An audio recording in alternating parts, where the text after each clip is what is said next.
Hey friends, this is Wendy. Welcome to the Encore series presentation of the Creative Shop Talk podcast. For the month of August, I am inside my retailer's inner circle, deep diving, working on our holiday prep boot camp, getting ready for what's coming in Q4. So, the entire month of August, we thought it would be fun to share with you some of our top podcasts. These are podcasts that either have been the most downloaded, the most requested, the most searched, or the most talked about. They're all podcasts that I think are going to be valuable for you as you get ready for what's coming in Q4, getting ready for the holidays, getting things in order. So, we have decided to do the replay, do this Encore series with you. So, whether you have listened to all the podcasts before, if you're one of our favorite binge listeners and you've listened to all the podcasts, I hope you'll re listen or listen to the first time and let me know if it's one of your favorites or some of your takeaways. When we listen to things a second time or when they are more relevant, I guess is the way sometimes I feel like, we might learn something once, but then when we're not ready for it or we need the information more at this point in time. So, the entire month of August, the podcasts are for you to listen to and to get excited while I'm inside my boot camp, inside my inner circle with my members, getting ready for the holidays. If you'd like to join us inside the Retailer's Inner Circle, that's my monthly coaching group. And again, this month we are spending the whole month in my popular boot camp getting ready so that we can enjoy Q4 doing what we do best. So retailers can spend Q4 just sort of on a set it and forget it, if that makes sense. We're just set it and forget it so that we can enjoy selling, serving, doing, being, teaching, whatever it is that we're doing in our shops without the stress of running around with our head cut off and not being prepared. We set revenue goals, we attach marketing plans to it, and we just get it done. That's what we do inside the holiday boot camp in August. Now's the time to get that done. And so you can see your sales escalate in Q4. So if you're not a member and you'd like to be, please check the links in the show notes, reach out to us, wendybatten.com, jump on the list. We are doing regular invites this month to the Retailer's Inner Circle. And if there's lots of interest, we'll make sure we get you in. We don't want to leave anybody behind. We want you to be prepared as well. So that's what I'm doing this month. I'm hoping that you will enjoy the Encore series and today's podcast, which we have got for you. Running a retail business doesn't have to be so hard. Welcome to the Creative Shop Talk podcast, the go-to podcast for creative shop owners, studio owners, and independent retailers. I'm your host, Wendy Batten, retail business coach and mentor.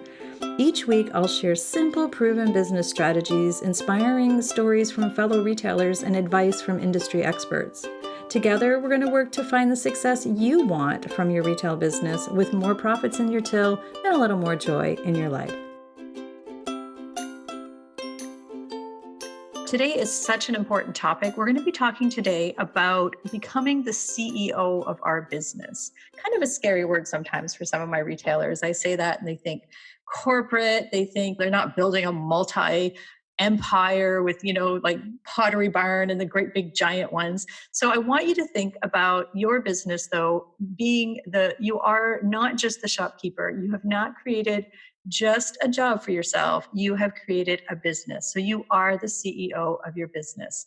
You don't have to have a hustle mindset to succeed in retail. I promise you. If you're tired of working 24/7 and just winging it, you're in the right place today. You probably opened your store so that you could have a beautiful and intentional creative lifestyle. It's so possible, I promise you. The difference in achieving success as you define it, by the way, we all define success differently, is really by putting on that CEO hat. It's about thinking of our business like a business, not a hobby. So just for a minute, I want to ask you to go back to the time when you first created your business. I know you've been doing the hard work. I know you had a dream. You're creative. I know how creative brains work. And I know that at one point in time, you designed this beautiful business in your head. And maybe you're in year one of your business. Maybe you haven't opened yet. Maybe you're just getting ready to open. Or maybe you've had your business open for several years. I want you to go way back and think about what you wanted at the very beginning. Why did you create your business? Just for a minute, I want you to take a little bit of time and think about it. What are the words that come to mind? So for me, it was freedom. I wanted to be able to use my creativity to give me a little more freedom to become a corporate dropout. I wanted to maybe you want to make a little bit more money to help with your family. Maybe you just need to feed your soul and get out of that corporate world or 9 to 5 gig. There's a reason that you started this business in the very beginning. And I want you to go back and think about that. And I want you to think about whether you're there or not. Is it yes or is it no? Is that where you are? I will tell you the key thing, and I hope you are, by the way, I hope you are where you want to be. But if the answer is no, it's not exactly shaping up exactly like you thought it would be, I want you to think about how we can make that better. And that is my mission for this podcast. And that's what my mission is, to always help retailers. I want you to find that dream again. So I want you to think about a little tiny bit about taking control of your business. And I know, and it sounds really great, right? I sound like, oh, that's so easy just to take control. But I promise you, I want to help you get there. And that's by putting that CEO hat on. And you don't have to call yourself the CEO. You can call yourself the queen bee, the head honcho, the chief creative, whatever makes you think of being the boss, not just an employee of your business, but the CEO, the person, the visionary, the leader that you are, the leader that you need to be to create a bigger and better business. And bigger and better, it doesn't mean more money and, the big corporate thing. It means, to go back to that whole reason that you started that business in the very beginning, to get that freedom, to get more money for your family, whatever that definition of success is for you. So on today's podcast, what I wanted to do is give you a few tips, strategies that I like to use, part of a framework that I use with my clients, my creative shop owners, to help them get in the right headspace and do the right things, I guess, to put that CEO hat on. So first of all, I wanted to tell you that this is like a muscle you need to build. It's not going to happen overnight. You're not going to become the CEO overnight. You're not going to, you have to start where you are. The second thing I want to mention is don't compare where you are or your backstage to everybody else's front stage. I love that. I think Michael Hyatt was the first one to mention or to talk about front stage, backstage, or that's where I first heard it. But let me explain that a little tiny bit. A lot of us look at other people and we think everybody else has their stuff together. They're looking at other people's front stage. Let me tell you, as somebody who works with a lot of retailers, the backstage is a hot mess for a lot of people. You're not alone. So if you're thinking, and when I say the backstage, what I mean is, how the business side maybe of your business, and the front stage being more of, what people see up front. What are they, the store might look good and be good and, everything's pretty and you might be looking at somebody's social media and their store and you're thinking, wow, they really have that all together. I'm here to tell you that not everybody's what it looks like going on in the front stage doesn't mean they don't have a bad backstage, I guess is what I want to say. I have yet to meet anybody in entrepreneurial life that has everything together on the backstage. I'm trying to think. I'm racking my brain right now. I'm trying to think of somebody who has everything 100% tickety-boo on the back end. So I want you to know that you're not alone if you're struggling in a certain part of your business or maybe in the whole back end, and that's not uncommon. So I just want you to remember that. And, everybody's idea of success as well is different. I touched on that a little bit earlier. Your idea of success might be just working a few days a week, selling some certain volume of furniture or paint or whatever. And, that's enough for you. You don't have any, that's totally, and I have other retailers that, their definition of success is, they want multiple stores with 100 employees. So everybody has a different idea. Your definition of success is not wrong, no matter what you feel like it is. Some people might laugh at my definition of success. I sold and franchised my store, ran away from home. We sold a big home and moved, and I live in a tiny little cottage, and that might not look successful to some people, but I feel very successful. We have an intentionally designed and built creative life that we want to live. So your definition of success and my definition of success, and Susie down the road, her definition of success, or anybody's definition, is it's a personal thing. So I want you to remember that. I also want you to remember to start where you are. As I mentioned earlier, just everybody, just layer on education, layer on what you're learning, layer on habits. Habits don't happen overnight. We all know that. I wish they would. I wish you could say, I want to be more, conscious of time or something. Or I want to exercise every day and be healthier. But it's just like working out. We're going to start flexing those muscles. We're going to start just getting in the habit of, let's use the analogy of going for a walk every day to get healthier. I have been on I started a health journey. I got off the path. I stopped doing it. I'm back on it. And if I walk 2 or 3 days in a row for 15, 20 minutes or half an hour, and then I eat healthy for 2 or 3 days in a row, that doesn't make me super healthy. It's the right path, and I'm working towards the right path, but I still need to keep working at that path. So it's the same with business techniques and business training and being the CEO and getting these habits. You just have to keep going at it, keep practicing, keep flexing the muscles and your business muscles. So I just want to encourage you, again, to just keep at it. And knowing is half the battle. I think understanding that you are the CEO and that you need to flex these muscles, or you should flex these muscles, or maybe you might want to. You can do you. But so I'm going to give you a few ideas of what we use for the framework that I use for my clients, and some habits that are really, really good to get you into that CEO mindset and frame. So the first one is mindset. You really need to acknowledge that you are building this beautiful business and you are the leader. It's not just a job.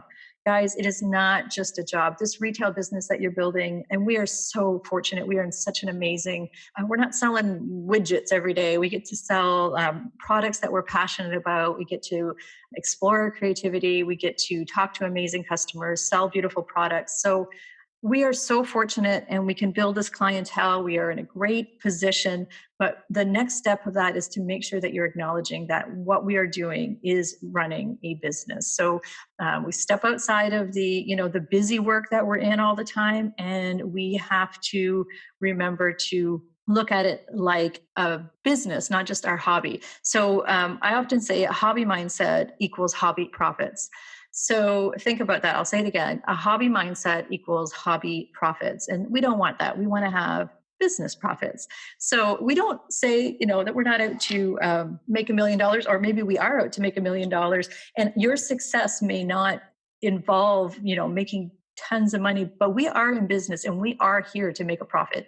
There's no reason to be in business if you are not looking to make a profit of some sort. If not, it's just an expensive hobby. So we do too much work for it to be an expensive hobby. So I want you to start acknowledging that you are the CEO, queen bee, head honcho, chief creative, whatever you want to call yourself.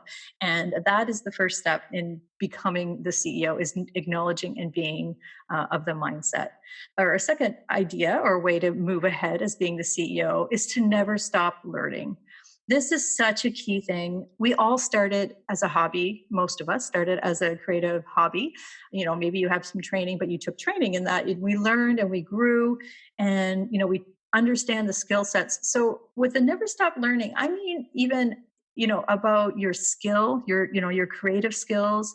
We should be, staying on trend with our businesses. We should be seeing what's coming up in the retail trends. We need to know what's coming up in even if you're a paint retailer or creative, your DIY products, the workshops that you may offer.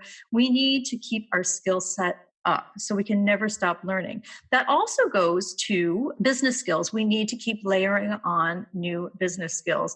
Maybe you need to learn how to send out emails. Maybe you need to learn Canva. Maybe you need to learn, different products. Maybe you need to learn your bookkeeping or your accounting. There's all these things, and I don't want you to get overwhelmed with them. We just layer. We just figure out what we need to learn, and we learn something new. And I want to remind you, you're never going to be done learning. I feel like every time I learn one little nugget of something, there's like a bigger nugget on the other side of that. Like this one, somebody says, oh, this is a really great maybe trend or something, or, something's going on. And you just sort of step into that and you look around and you're like, okay, I got to learn all these other things. But that's okay. That's what being an entrepreneur is about. That's what being the boss is about, being the CEO. We just need time to learn these things all the time. So never stop learning. You're probably never going to master it. Just think about your creative skill set that you have. I don't know, like, even a pianist or a great artist, they're always learning and practicing their skills. I can't remember which famous pianist said one time, just a couple of days of not practicing or not playing. And it was a really famous one. And it escapes me now who it was. Said that he couldn't go a day without practicing, or he could tell that he was, down a level. So we need to keep practicing our skills. We need to keep learning. They often say what got us here won't get us there. So if you're trying to grow your business and level up and be a better CEO and a better business owner, we need to keep learning. What got you here won't take you there. So let's keep moving. So number 3 is, this is a big one, and I feel your resistance already, but it's really crucial that you build time into your schedule to do the CEO level work, or the training, or the creative practice to keep your levels up. Business development and time into your business development and taking time into your creative development is crucial to your business growth. I already feel you pushing back. I don't have time. I hear that all the time. My retailers are always saying to me, I don't have time. I don't know, where am I going to fit it in? We are going to be talking, just heads up, we'll be talking about this on a future podcast in a couple of episodes. And I'll be sharing some time management tips. But you do need to build time. You need to put in some time to plan for your success. Like if it means you have to get up an hour early, I'm so sorry, my friend. I'm so sorry. You have to be working on CEO level work, working on things that matter, and knowing how to prioritize what does matter and how to do that. And so we will be talking about, looking at your schedule and looking at what could you have and other people do for you. Are you spending your days doing, $10 tasks when you should be doing high level business tasks like marketing and promotions and, business development? That's where your time should be spent. Cleaning the washroom at the shop or washing brushes and stuff. Although I know it's important, guys, I totally get it. There might be a way around that, and it might be better off. Your time may be better off spent working on your business. So you need to build time into your calendar. On a side note of that, if you are just thinking, well, I'll find the time in my calendar, that's not going to happen. You have to, if you can't put it on paper, you're never going to find the time for that. So make sure you put it on the paper, like look at your schedule and figure out a time and schedule it and stick to it. Make a date with yourself and have a CEO date and build that time into your schedule. The fourth tip that I'm going to give you today is knowing what success looks like for you. We talked about that at the beginning a little bit, but really, I would love to see you sit down and plan out and what does success really look like to you? I'm going to be 100% honest with you and tell you that I didn't really know what success looked like for me when I remember talking to one of my first coaches and mentors. She said, well, what do you want? And I'm like, I don't know. I don't know. I'm like, I created this beautiful business. My store was really busy. Customers were coming in. I didn't even have budgets, or I didn't know how much money, like she was like, how much money do you need to make? I'm like, I don't know. Well, how many days a week do you want to work? I don't know. I don't know. What type of revenue streams do you, I don't know. Like I did know. I mean, I was really busy, but I was so in my business that I hadn't actually taken time to plan where I was headed and what did I truly want. Back to that question of, why did I get into business? What do I want? So taking a little bit of time to know what success looks like for you, it's super important. I call it the dashboard or the guiding light to know where we're headed. And that actually helps, your family. It's going to help your team, your employees, everybody around you. If you have a plan, then everybody knows where you're going. And of course, we'll be talking about that on future episodes as well, too. So those are just 4 quick, maybe not quick, but 4 things that you can do. So acknowledging your mindset, never stop learning, building time into your schedule, And knowing what success looks like for you is so important. Those are just 4 tips. I have more CEO habits and tips for you and strategies for you. I actually have 10 on a file that we've done for you, and it'll be in the show notes. And you can find our show notes at wendybatten.com/podcast. So there's 10 tips there. We'll have those in the show notes for you. I would love, love, love to encourage you to just have a look at those and see where you can apply different things. First of all, number one important thing is having the mindset that you are the CEO. You can so totally have a beautiful, intentional, creative lifestyle. You can get where you want to go, my friend. I promise you, we can get people in the door. We can get all the things. I know you need more, more time for marketing, more time. We can do all this if we start at the beginning. And the beginning is thinking like a CEO. This is where all of the fun is going to begin. Actually, at the Creative Shop Talk podcast, all comes from us thinking like a CEO, being the CEO of our business. And I promise you that you deserve a beautiful business, and your success as a retailer is going to be bright. So thank you for being here. Again, you can find the show notes at wendybatten.com. I would love, love, love if you would leave us a review as well. We are just getting going here on the podcast, and I'd also love to know what type of podcasts and information you would love. So you can reach me at wendybatten.com, and on the contact page, I would love, love, love to hear from you as well, and let me know where you are. Maybe you could even share with me over in the Rockstar Creative Group, which is my group where we're going to continue the conversation on this. And I would love for you to leave me a comment and let me know why you got into the business, and if anything, any of your takeaways from here you're able to action on this week. So thank you for joining me, my friends, and we'll see you soon. Well, that's it for this week's episode of the Creative Shop Talk podcast. I'm so glad that you're here to join us this week, and I hope you found value in what we're sharing here. I want to remind you that our website has all of the show notes. You can find it at wendybatten.com/podcast. Everything that you need to hear about today's podcast is there. Also an opportunity if you need to reach out to me. If I can support you in any way whatsoever, please feel free to reach out. Make sure you join our Rockstar Creatives Facebook group. We will continue the conversation over there weekly. So thanks for joining us. Please leave a review, subscribe if you can, and never miss an episode. We hope to see you back here again next week. Thanks, my friend. Have a great week.